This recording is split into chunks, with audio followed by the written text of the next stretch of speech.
el apoyo, ¿ya? El apoyo a los más desfavorecidos, ¿no?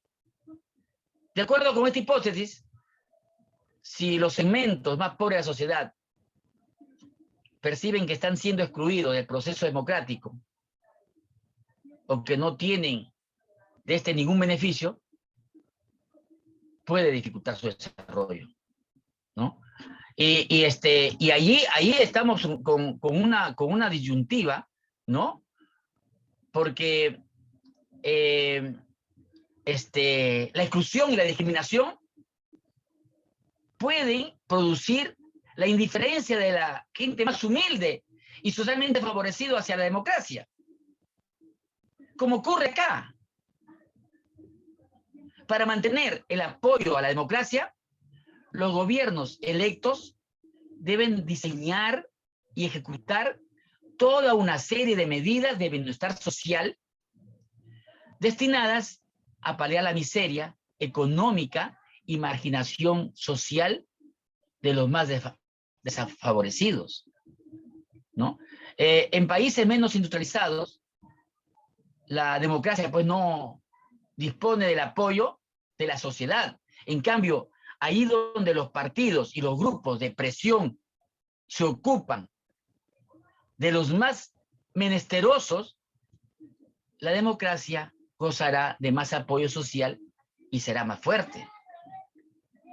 Si la democracia no se abre a todos, puede que no tengan éxito para nadie.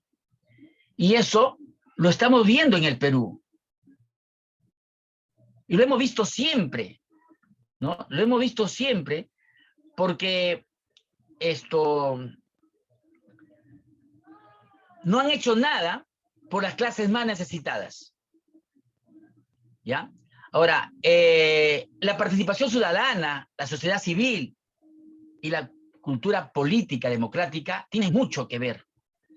Para dar vida a la democracia, la gente tiene que participar.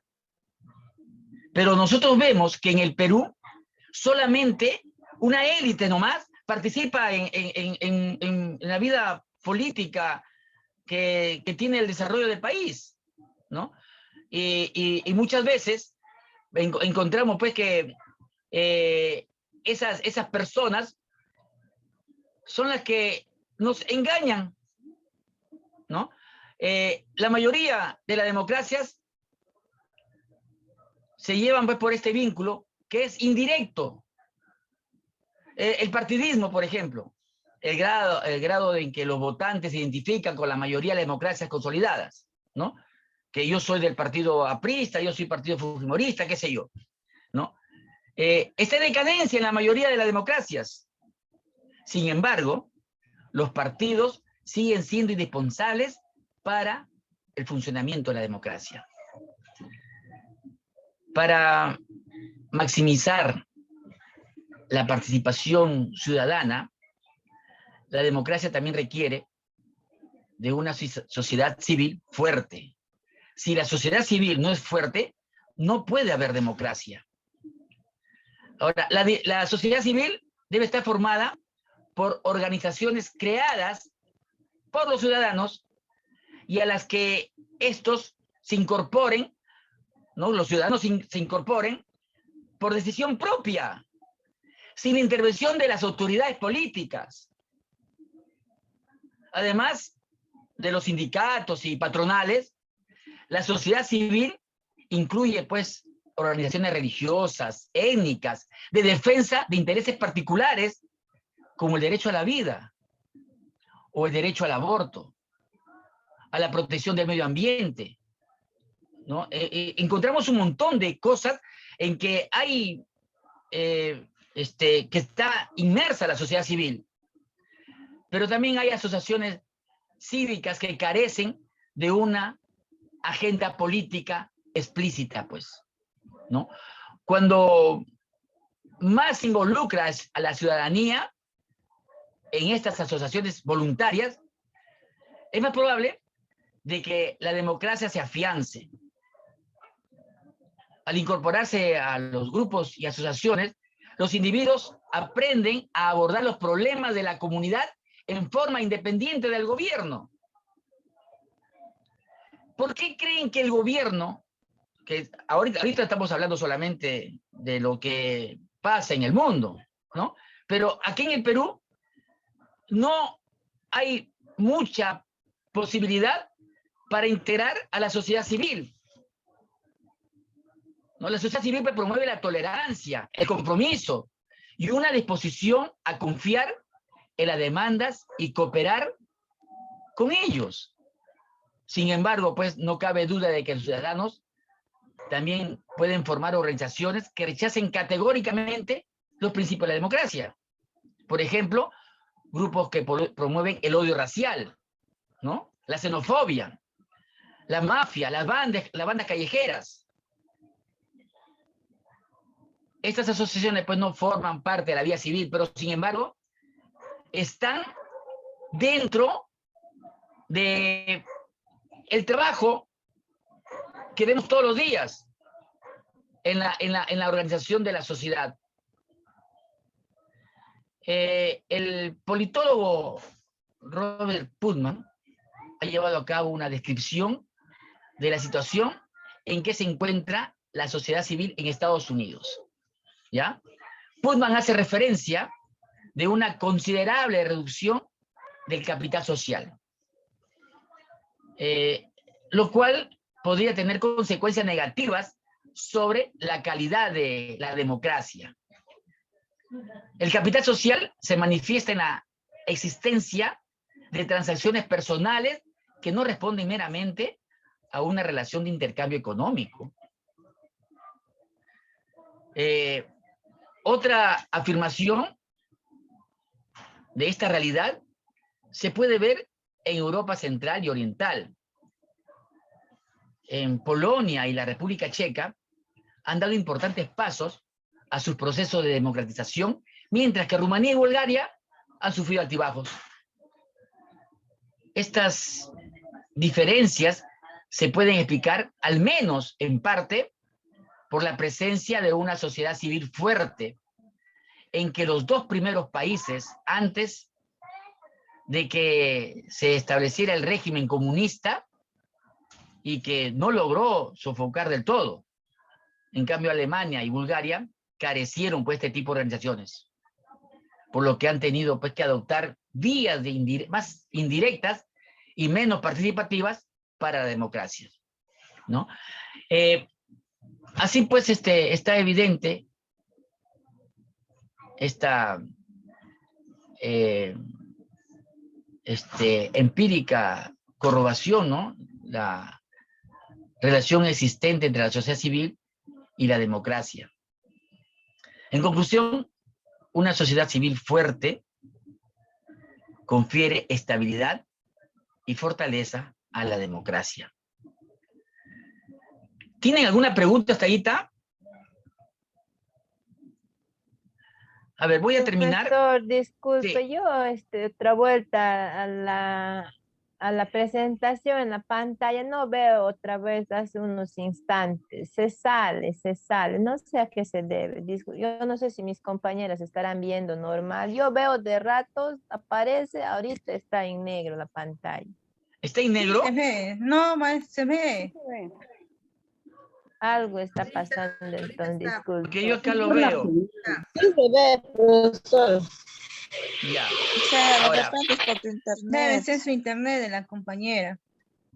ahora, acá hay algo importante que tenemos que ver con lo que es la educación y la libertad de información, ¿no? En esta parte, yo pues veo una tremenda diferencia, ¿no? Porque según esta hipótesis, ¿no? Las perspectivas de democracia aumentan con el nivel educativo. Van a tener que aumentar, pero si no hay un nivel educativo bueno, vamos a estar mal, ¿no?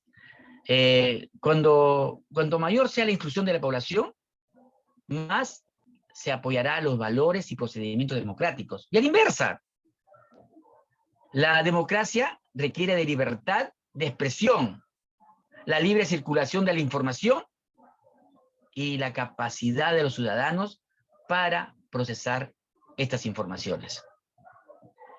Incluso instaurarlas, las instituciones democráticas, a nivel de participación ciudadana en la vida pública, depende bastante de esta disponibilidad inmediata de información relevante sobre los asuntos de la comunidad, así como también la capacidad de los ciudadanos de entender las cuestiones económicas y políticas más o menos complejas. Pero acá pues la mayoría de las personas no entendemos y por eso que no opinamos sobre estas cosas. Por regla general, hay una correlación estrecha entre las democracias estables, los niveles educativos elevados y la pluralidad, ¿no? De fuentes de información existentes. Esta correlación positiva es coherente con nuestra hipótesis de educación y la libertad de información están relacionadas con el correcto funcionamiento de la democracia, aunque también favorece pues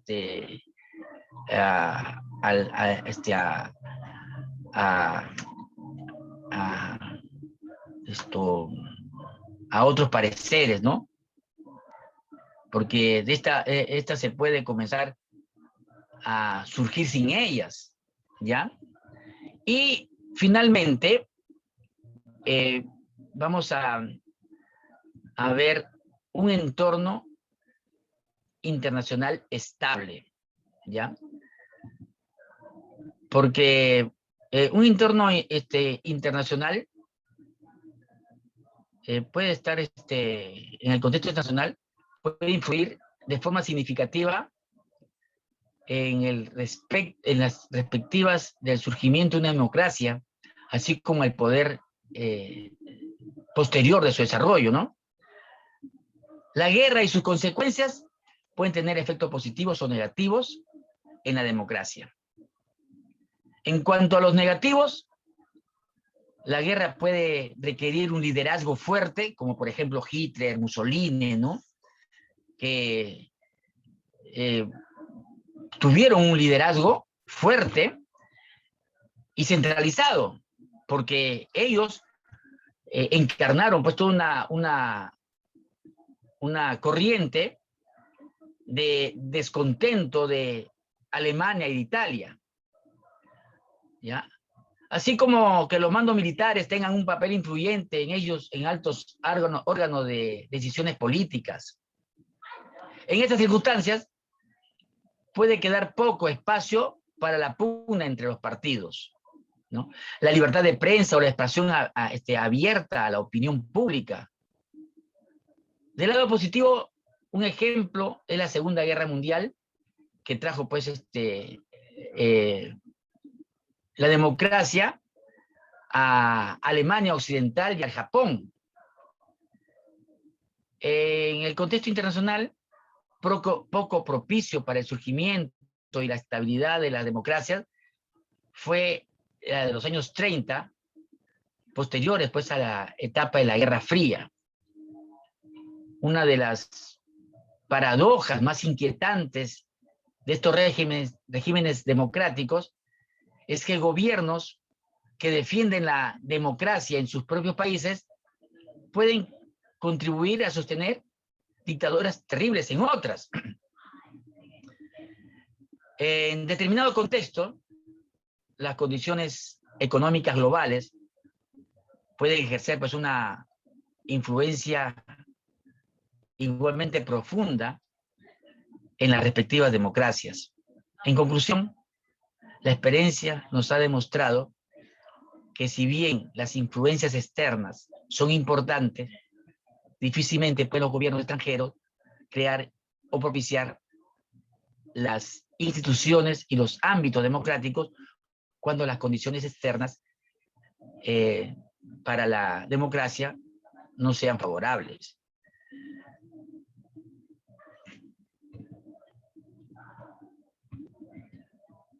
todo lo que hemos visto, ¿no? Como vuelo de pájaro, o dando unas pinceladas a lo que dicen los informes y lo que han hablado unos politicólogos o ciertas personas entendidas en esto, ¿no? Hemos visto pues que la democracia, haciendo unas comparaciones con otras, unas son más fuertes y otras no tan fuertes, ¿no? Pero ahora vamos a tocar la democracia en nuestro país, ¿no? Y hay que hacer unas preguntas, porque ¿hay democracia en el Perú? ¿Qué dicen ustedes? No, Hemos maestro. visto. No hay ahorita, maestro. No En hay, esta situación que profesor. se está viendo, maestro, no hay democracia. La Nunca candidata ha Además, habido. profesor, usted acaba de decirnos que parte de la democracia es la participación del pueblo, y eso es lo que está faltando en el Perú. Por eso es que no se podría Educación llamar democracia. tampoco. No, nunca ha habido democracia. Vamos a ver por qué Ahorita nomás están queriendo hacer a la señora acá su caprichito por lo que sí, veo. pues, sí, pero por eso, ya, mira, ve, hemos visto lo que dicen los expertos que tiene que haber cómo tiene que ser una democracia, ¿ya? Ahora, con esa luz que hemos visto de lo que dicen los expertos para que entendamos la democracia, vamos a ver, pues, a la luz de los hechos, lo que pasa en el Perú. Porque si la hay, ¿cómo es la democracia en el Perú? ¿No? ¿Por qué solamente en política ingresan los más sabidos, ¿no? Los que se la saben todas, ¿no? ¿Por qué miedo a que el indio, como despectivamente lo llaman a los peruanos, ¿no? Que por cientos de años han sido marginados y porteados, despierten? ¿Por qué? ¿No? O sea, estas y otras interrogantes las haremos y nos haremos las que vamos a ir resolviendo en lo que viene, ¿no? Porque hay que hacer un poco de historia para que podamos entender lo que ha tocado vivir en el Perú, ¿no? Por ejemplo, una república sin ciudadanos, ¿no? La independencia del Perú fue parte, pues, de una oleada revolucionaria que recorrió el continente en la primera década del siglo XIX y culminó en 1824 con Junín y Ayacucho, ¿no? Con esas dos batallas. Pero mira que en 1908 había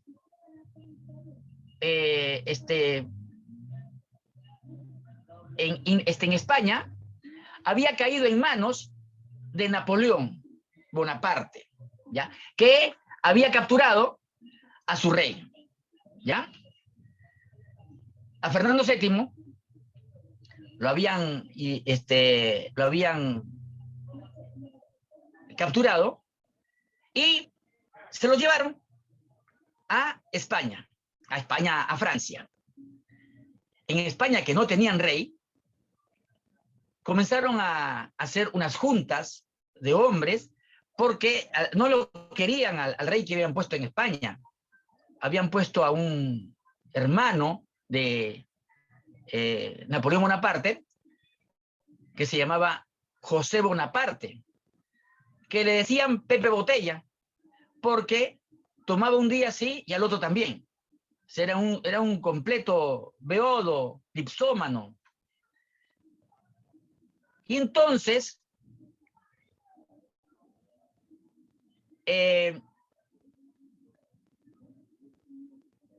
eligieron a unos representantes de provincias, de los departamentos, qué sé yo, de España, y representantes de la América Latina, ¿ya? O de Hispanoamérica.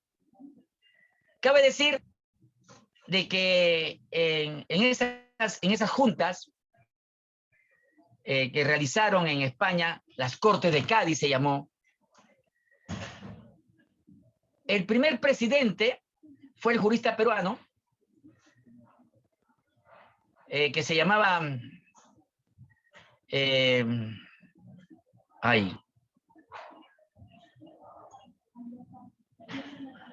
se me fue. Ya me acuerdo ahorita. Bueno, era un jurista peruano que era el presidente de la Corte de Cádiz, ¿ya?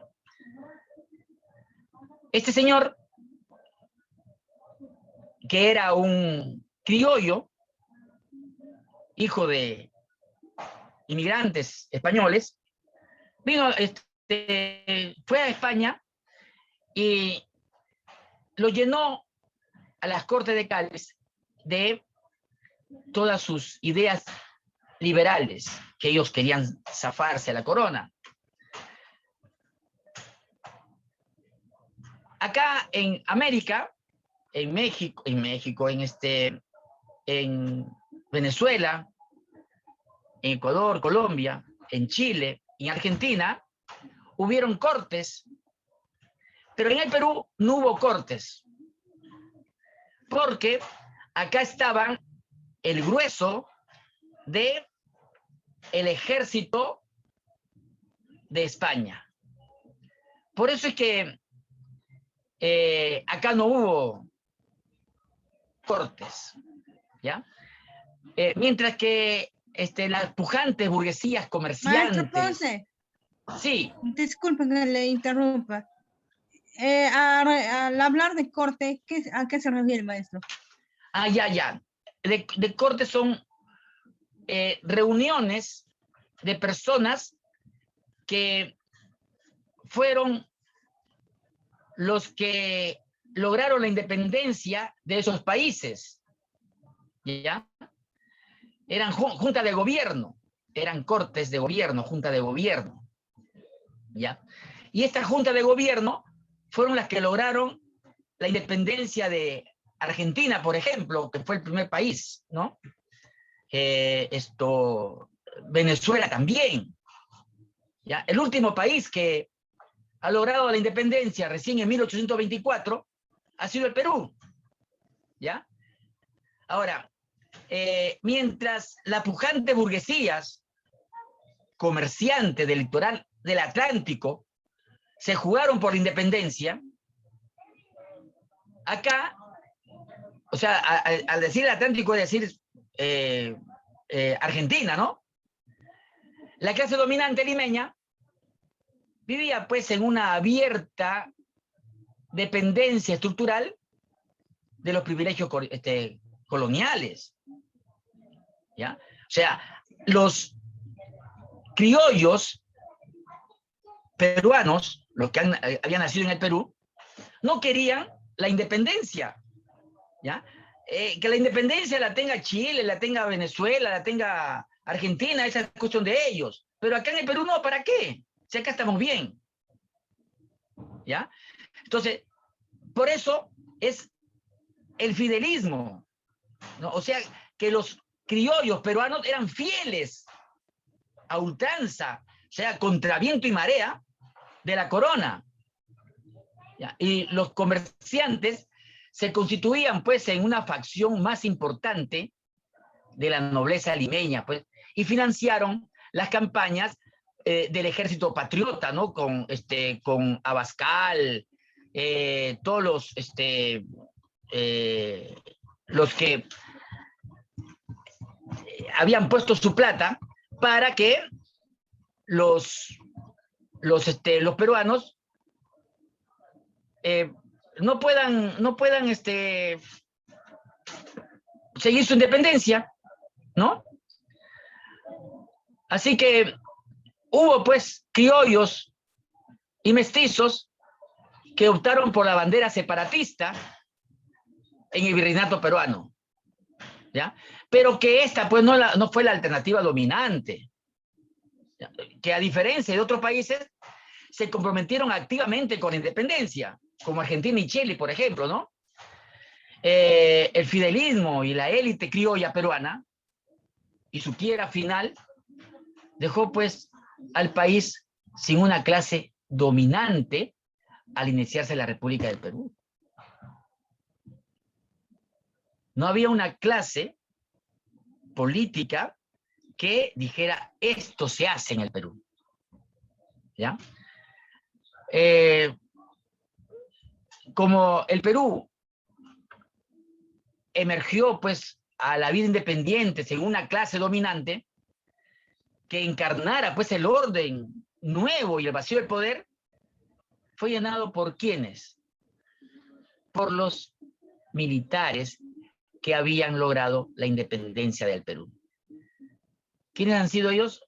Los que conformaron el primer militarismo. ¿Ya? Entonces, la crisis política tenía como telón de fondo una grave crisis económica.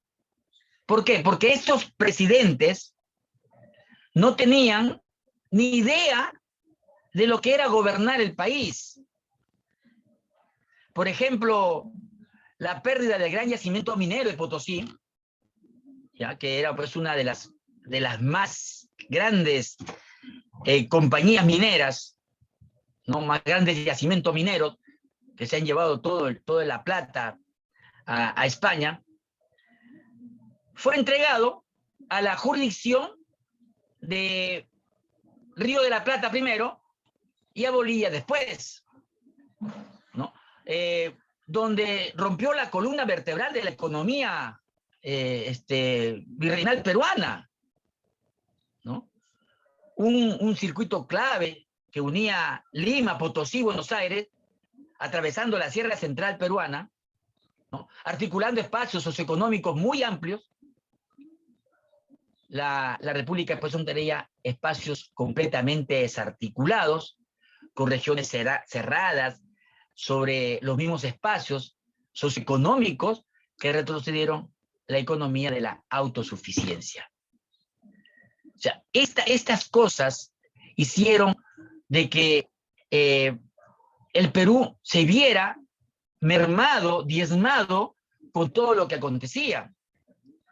Las condiciones generales en que se desenvolvió la crisis final del orden colonial, que llevaban a un punto de traslado del eje de gravitación de la economía y de la vertiente del Pacífico a la del Atlántico, es un paso pues relativo al otrora próspero virreinato peruano, pues, ¿no? Y quedaban considerablemente mermados. Ahora, por otro lado, no solo afectaría pues la posición del Perú en el orden mundial, que se redefinía. La ruptura del vínculo colonial con España dejó al Perú republicano, en una situación geopolítica desfavorable.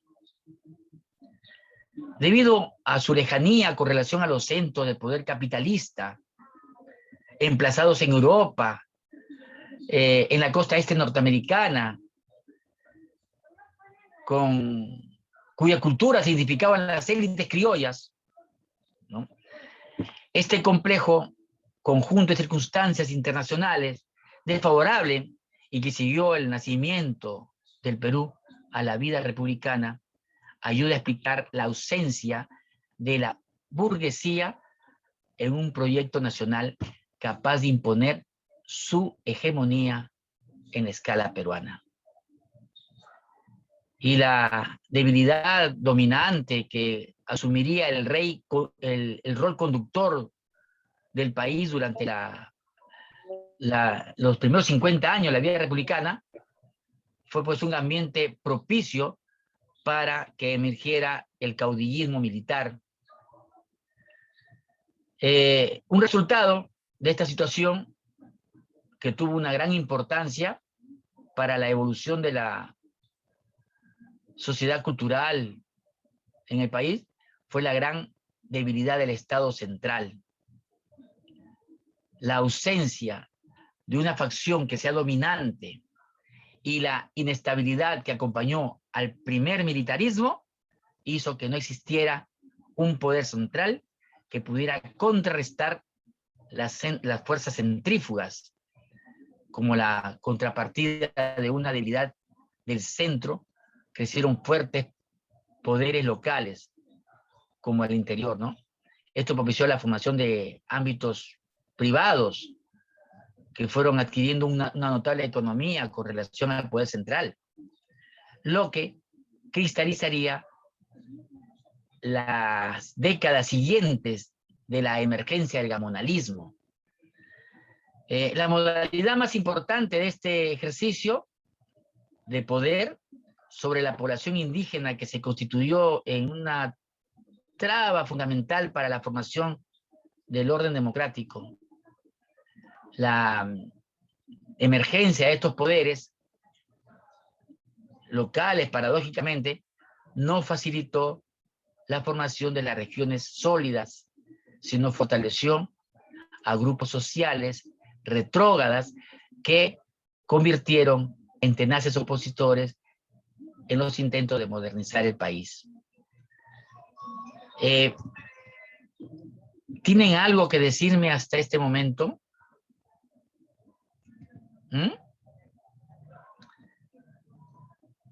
¿Sí? ¿Nada?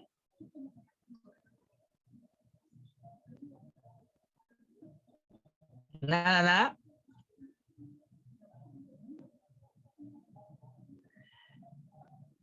Evany, Profesor. ¿algo tienes que decir? No, profesor, se ha entendido todo lo que estaba hablando acerca de la democracia, que lamentablemente, por más que han habido cambios, cada 5 años hay elecciones presidenciales, pero nunca se ha habido un cambio político, ¿no? Y nunca creo que se ha dado la democracia en Perú. A ver, un componente, ahora vamos a ver los indios y la independencia, porque la independencia que se llevó a cabo en 1821, 1824, la hicieron los criollos, ¿ya? Los criollos. Vamos a ver cómo lo que pasa con Tupac Amaru, por ejemplo, ¿no? Primero que un importante dato, ¿ya? Fue la caída demográfica que afectó a los indios peruanos, ¿ya? Se estima que fue entre 9 y 12 millones de pobladores que habitaban el Perú al momento de la conquista, ¿ya? 9, 12 millones, pues. Pero en 1720, esta población se vio reducida a 600.000. ¿Se dan cuenta ustedes de la cantidad de peruanos o de indígenas peruanos que murieron solamente en esos casi 200 años? Se han matado, si decimos que han sido 9 millones, se han matado 8 millones de peruanos, 8 millones y medio. 8 millones y medio. En un libro, acá lo tengo, a ver, ¿lo ven qué dice él? ¿Dice en este libro cómo es? ¿Lo lee? ¿Ahí? No, maestro, acércale un poquito más. ¿Ahí? Convertir. Comentarios reales del Inca. Comentarios reales del Inca. Del Inca, ¿no? Es del Ya. Inca Garcilaso de la Vega, creo, ¿no? Sí, sí, sí. Mírame, en este libro, Garcilaso cuenta de que un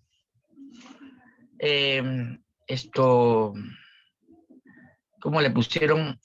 Corregidor, ¿ya? O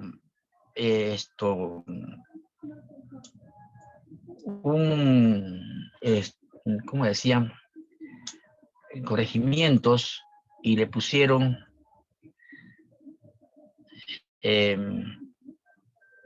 bueno, eran hombres que tenían a su cargo una provincia, un departamento, un sector grande del Perú, se lo habían dado a ellos, ¿no? Y que ellos tenían que adoctrinarlos en la religión, en las costumbres, ¿ya? Para que cada vez vayan desapareciendo la cultura del Perú. Y en esas andanzas había momentos en que, ustedes saben que los españoles, aparte de traer sus caballos, de haberse traído a los negros y también a los nicaragüenses, ¿no? Los indios nicaraguas, trajeron perros, unos perros de raza aldana. Estos perros aldanos eran unos tremendos perros que medían pues 1,10 metros, 1,5 metros, parados en sus 4 patas, ¿eh? Y que los habían acostumbrado a comer carne humana. Y ahí dice que, acá García la Vega cuenta que eran capaces de tocar la puerta a un vecino, decirle, oye, mis perros tienen hambre y dame un par de indios para que lo coman. Otra cosa que hacían eran que cuando alguno trataba de escapar, le cortaban los pies, ¿no? Le cortaban los pies o las manos y lo dejaban en muños nada más, ¿no? Y con eso o se desangraban y morían, o si se vivían, no podían comer, o sea, un montón de cosas. O sea, todo lo que hicieron ellos fueron una especie de acabar con toda la cultura del Perú.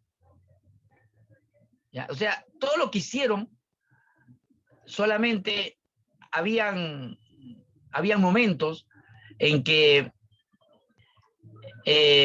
ya los indios ya no podían, ¿ya? Y estos indios, al momento de la caída pues, de la población indígena, agravó la crisis colonial peruana, a reducir la cantidad de fuerza de trabajo que la colonia podía movilizar para la explotación de las minas.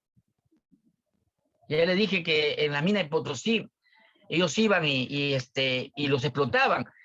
Acá también García Solá Vega cuenta de que iban los indios peruanos a las minas, a Potosí, por un espacio de 6 meses. Pero en esos 6 meses ya no regresaban, porque se morían. Se morían de tuberculosis, se morían por la ingesta de los químicos que usaban para la separación de la plata. Y también no venían pues a sus tierras otra vez. Y cuenta de que un indio peruano que vivía en Huancayo cumplió los 6 meses y lo dejaron que se venga. Y se vino él, y cuando llegó a su pueblo, a su tierra, no encontró que no estaba su esposa, estaba trabajando en la mina Obraje, era otra forma de explotación, y estaban sus 2 niños, menores todavía, 7, 8 años, y él como estaba mal porque estaba tocado de los pulmones, no le quedó otra que esperar que venga su esposa, y lo mató a su esposa y a sus hijos porque no quería que sufrieran lo que él había sufrido, ¿no? O sea, todas esas cosas que hicieron los españoles con los indígenas era una cosa de terror, ¿ya? Por eso los apuros económicos que pasaba la corona, agravado por la situación de guerra permanente con Inglaterra, exacerbaron la explotación colonial a lo largo del siglo XVIII. y provocaron el descontento y una oleada de rebeliones que culminaron con el alzamiento dirigido por el cacique cusqueño José Gabriel Condorcanqui, más conocido como Túpac Amaru II, ¿no? En 1780, que remeció al virreinato peruano. Esta rebelión fue la culminación de un amplio ciclo secular de rebeliones anticoloniales, porque antes que él ha habido otras, estaba por ejemplo la de Juan Santos Atahualpa, que ya les dije, ¿no? Y abarcó una extensa región comprendida entre el Cusco, el sur del Perú, y el altiplano boliviano, con un área de irradiación que abarcaba desde Huarochirí a la región, en la región central peruana, hasta Salta, Jujuy, en Argentina, y Tarapacá, en Chile, por el lado del sur. El levantamiento dejó pues un saldo aproximado de 100 muertos sobre una población pues de 1 millón de habitantes, ¿no? Lo que puede ayudar a hacerse pues una idea de la magnitud de la rebelión y de los muertos. Túpac Amaru y su Estado Mayor pues buscan alcanzar la rebelión de una perspectiva separatista que ganara pues a la iglesia a su favor, uniendo a todos los americanos, ¿no? El término usado para es usado por el líder rebelde en todas sus proclamaciones, proclamas, ¿no? Que abarcaban a indios, mestizos, negros, criollos y los españoles peninsulares, los que estaban a favor de la independencia. Pero el desenvolvimiento del enfrentamiento llevó muy pronto a que los indios pobres se constituyera pues en el grueso de un ejército que dirigieran pues indistintamente su furia contra los símbolos de la opresión colonial, por ejemplo las haciendas, las minas, los obrajes, inclusive las iglesias, cayendo por igual como víctima de la furia indígena. Tanto españoles como criollos y mestizos, hasta indígenas que vestían pues a la usanza española, los que usaban pantalón, camisa, como los españoles, ¿no? A ellos también agarraban y también le daban, lo mataban, ¿no?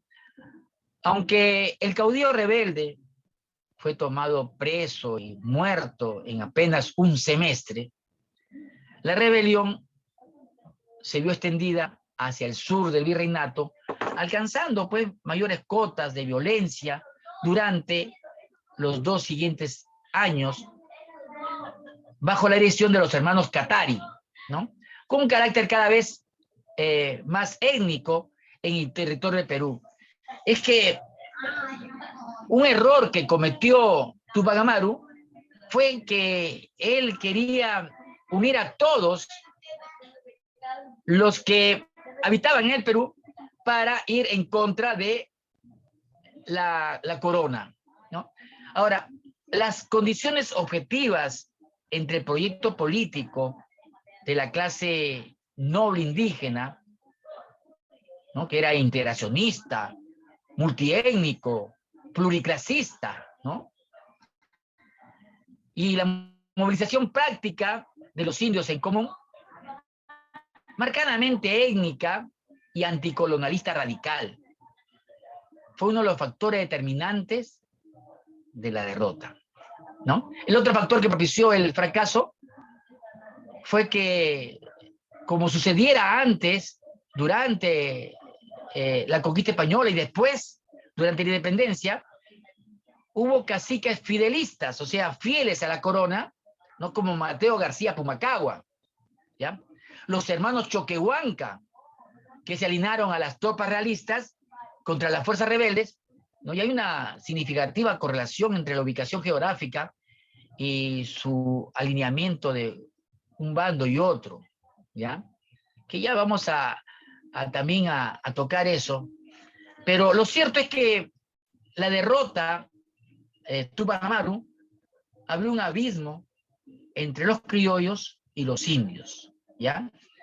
Que ayuda a entender la reticencia de la élite criolla peruana para convocar la participación indígena en la independencia. O sea, no, es bien cierto de que la gente peruana, la gente indígena, no participó de la independencia, ¿ya? Ella se mostraría, pues, en adelante, más dispuesta a llegar a un arreglo con los realistas que a correr el riesgo de iniciar una movilización indígena que pudiera, pues, desembocar en una nueva guerra de castas.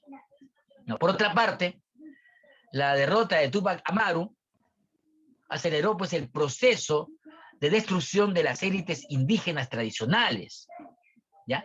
¿Esto por qué? Ustedes saben que Mateo García Pumacahua, los hermanos Choquehuanca, Túpac Amaru y muchos otros eran caciques, eran de la élite del imperio incaico, ¿ya?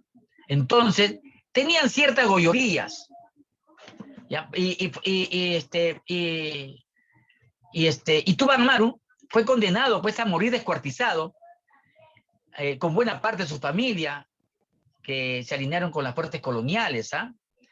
El poder global de la aristocracia, los indígenas, indigenistas andinas, que se vio gravemente recortado con las medidas progresivas tomadas, pues, por la burocracia colonial, que incluían el orden de la castellanizar forzadamente a los peruanos. O sea, ya los tenían que castellanizar sí o sí. O sea, tenían que hablar el español y dejar ya por completo de hablar el quechua, ¿ya? Que fue, pues, una de las más crueles y sangrientas cosas que hicieron los españoles, que le dieron 5 años para liquidar progresivamente el castellano y la institución del curacazgo, o sea, de los indios que tenían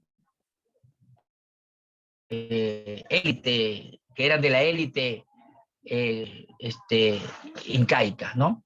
Y reemplazarlos por los alcaldes de indios, o sea, ya eran criollos españoles que tenían que ser los alcaldes, ¿no? Una institución española que permitía un mejor control de la población indígena y eliminar todos los elementos culturales que pudieran recordarle el glorioso pasado, pues. ¿Saben qué? Hasta prohibieron la lectura de este libro, los comentarios reales de los incas, ¿ya? De Inca Graciosa la Vega, ¿no? Que era visto, no sin razón, como una literatura subversiva. Ahí él las hace ver a los peruanos de que tenían que sentirse orgullosos de su pasado, pero prohibieron la lectura y desaparecieron los libros del virreinato, ¿ya? Y eso fue, pues, cuando en 1814 en el Cusco se incorporaron a la fallida revolución los hermanos Angulo, caciques que anteriormente habían combatido con Túpac Amaru e incluso habían apoyado a las fuerzas realistas en el Cerco de la Paz en 1810, como Mateo García Pumacahua, ¿no? Sufriendo, pues, luego represalia del poder colonial, se aceleró el irreversible proceso de decadencia, pues, de los linajes nobiliarios andinos, ¿no?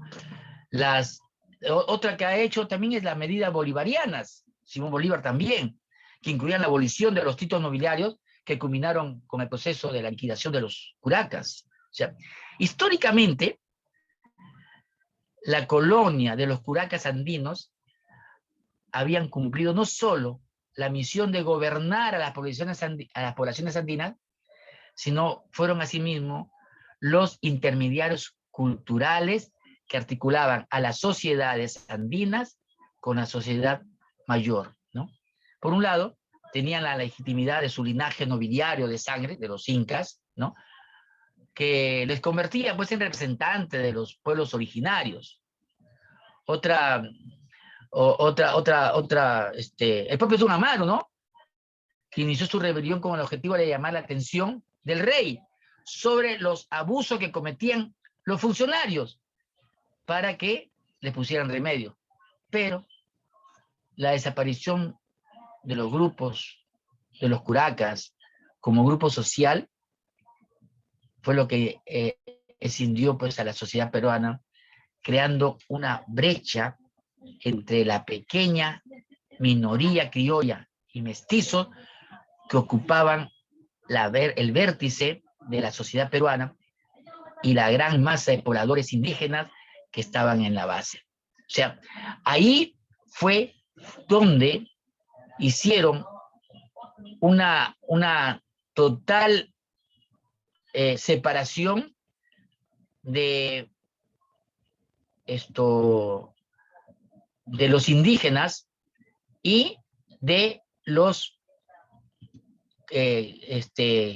españoles, ¿no? Esto fue lo que hicieron, ¿no? Con un proyecto político de la clase noble indígena, ¿no? En la que movilizaron prácticamente a todos los indios del común, marcadamente étnica y anticolonialista radical, que fue un determinante factor para la derrota, pues, ¿no? Ya. Yo creo que ahí les dejo esta reflexión. No sé qué cosa me quieran decir ustedes. A ver, de todas maneras los escucho. Y Zaida.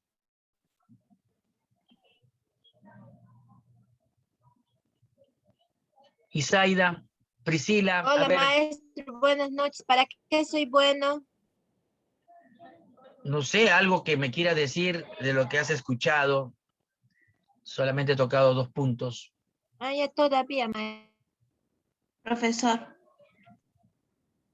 A ver, profesor, Katia. yo quería Sí, acotar algo. dime. Como sabíamos, Tupac Amaru tenía 3 hijos, ¿no? El Sí, cual su hijo mayor lo mataron, ¿no? A su esposa también, pero su hijo menor dice de que quedó vivo. Lamentablemente, como era la barbaridad de los españoles, no querían descendencia de estos niños, ¿no? Y los claro. castraron, dice que los Sí, castraron. Los sí, castraron vilmente al niño tan pequeño que se llamaba Fernandito, que ha sufrido, sufrió bastante y pasó muchos años en calabozos, ¿no? En Cusco, se lo llevaron después a España. España, a Y España. en España dice que ya él murió muy joven, pero lo habían soltado. Y cómo era la viveza española, que dice que también lo metieron a como un convento, creo, no es convento, ¿cómo se le llama? Para volverlo sacerdote, ¿no? Sí, Y sí. no se vuelva a revelar. Y dice que hayan encontrado un libro donde él escribía sus memorias, ¿no? Y ahí cuentan todo lo que había pasado. Y él también dice, ¿no? Que él no tiene la culpa de haber nacido en esa familia porque era muy pequeño y haber visto todo ello, ¿no? La verdad que esto me llenó de mucha tristeza porque en realidad es un niño y ese chip que tienen, ¿no? La verdad, los españoles desde ese tiempo de torturar a un niño, la verdad, se me queda en la cabeza y me llena de mucha rabia. Y todavía para que entiendas de que el chico Uh-huh. renegaba de su pasado renegaba de la rebelión que hizo su padre contra los españoles, ¿no? Y él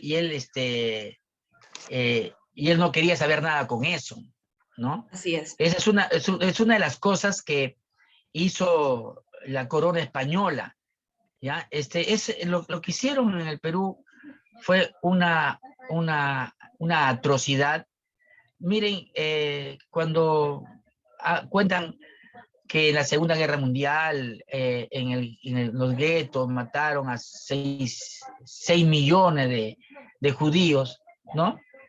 Y no cuentan, nunca dicen, de los 8,5 millones de peruanos, ¿no? Que han exterminado.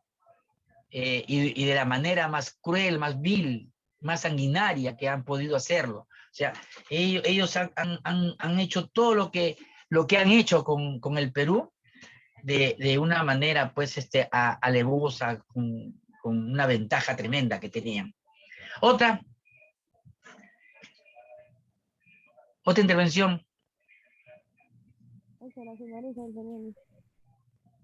¿Quién? A ver, Marta. Buenas noches. Buenas noches. Compañeros. Escucharlo realmente, profesor, nos lleva mucho a reflexionar, ¿no? De ver cómo, a pesar de que han habido a lo largo de la historia muchos valientes peruanos que han tratado de luchar por nuestra independencia, sin embargo, la pregunta es, aún después de todo, vivimos una falta de identidad, ¿no? Que es lo que no Sí. nos deja avanzar, me parece que partiendo de ahí, para poder Sí. luchar por lo que tenemos y por lo que queremos, ¿no? Por eso, espera un ratito, ¿ya? Por eso es que en la primera parte les he hecho ver lo que tiene que ser las democracias, ¿no? Pero ya ahora vamos a ver lo que pasa en el Perú. Sigue hablando. Sí, eso era mi aporte, profesor. Es triste ver cómo el país se divide, ¿no? Sin pensar que Perú es uno solo, ¿no?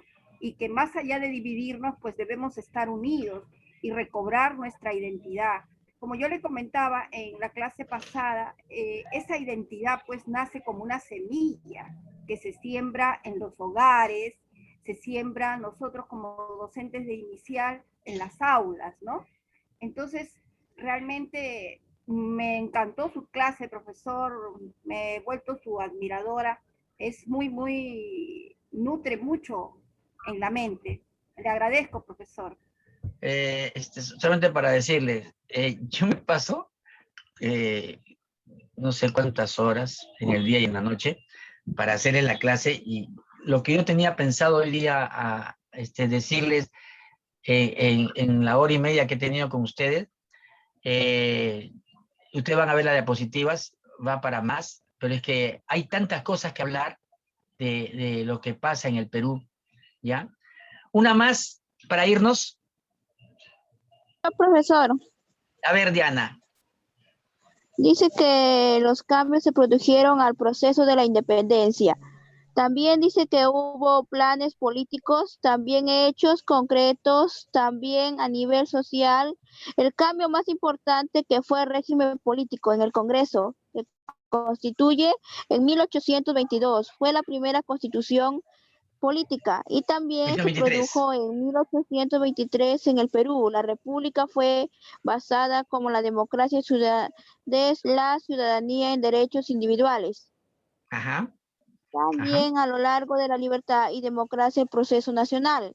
También que en realidad eran pocos, pero también ejercieron y siguió la homogénea crónica en muchas republicanas de los indios, pagando tributo a esclavos, y en dicho término en el gobierno configuraba la aristocracia limeña principalmente en el segundo término. ¿Eso entendí, profesor? Sí, lo que pasa es que todavía no hemos hablado de eso, pero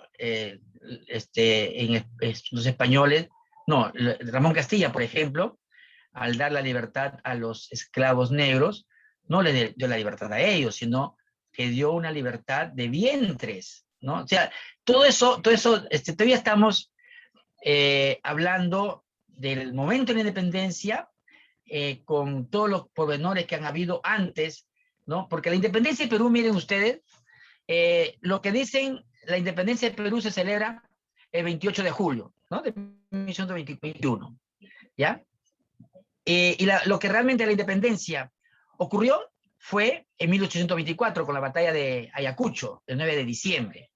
Pero lo que realmente debemos celebrar nosotros es el inicio de esta gesta independentista que la empezó Tupac Amaru en 1870. Pero lo que hacen pues los historiadores, ¿no? Con la mentalidad española, ¿ya? Que nos meten que la idea de la independencia del Perú recién ha aparecido en 1821. Y eso es mentira, pues, ¿no? La independencia del Perú se comienza a gestar con el levantamiento de Tupac Amaru. Por eso se les ha hecho un poquito extenso, ¿ya? Porque quiero que me entiendan cómo es que mientras pasaba eso en el Cusco, con Tupac Amaru, que ya había muerto todavía, ¿no? Y que han sacado los curacazgos, y que comienzan a hacer la división ahí, ya radical de los indios, porque los indios nunca han contado para el Perú, ¿no? Piensen eso y los veo la próxima semana. ¿Les parece? Y vengan preparadas. Gracias, profesor. Profesor, ¿cuál es el tema específico para leer, para prepararnos? Lean de esto, ahí en las diapositivas que le he dejado, hay todavía, creo que 3 o 4 temas para después, porque la otra semana le voy a dar esos temas, ¿ya? Solamente ahora he llevado hasta el tema 2, me parece, ¿no? Entonces, ahí vamos a decir la otra semana, ¿no? Si ustedes averiguan algo más, ¿no? Sobre esos temas, me parecería muy bien, porque yo estoy que me lleno todavía de esas cosas, porque hay bastantes cosas que no me enteraba. Yo acá tengo un montón de libros, montones de libros, ¿no? Y que lo ¿ves? Acá yo todo el libro lo paro leyendo, ¿ya? Que me dan una idea de lo que pasa, ¿ves? De la independencia nacional, ¿ya? La independencia nacional, que con estos libros hay un montón de cosas, por eso que yo les digo, me les lleno, porque es bastante lo que hay por hablar, ¿ya? Y con lo que ahora, por ejemplo, les digo, el día domingo a las 8, en el Canal 7 van a pasar un especial de la democracia. Véanlo el domingo a las 8 de la noche, ¿no? El especial de la democracia. Es para verlo, porque los documentos que están sacando, los especiales que dan ahora por el bicentenario, ¿no? Nos llenan de estas cosas, pero no nos dicen toda la verdad. Hay que estar leyendo las fuentes y todo lo que no han dicho, ¿ya? Yo espero que les sirva de algo lo que hemos aprendido hoy día. ¿Listo? Claro que sí, Chao, nos vemos. Muchas gracias. Chao, maestro. Cuídense Chao. mucho. Gracias por Ustedes la clase. también, Estaba muy ustedes también. interesante. Compañeras, buenas noches, hasta luego, profesor. Gracias, profesor. Buenas noches.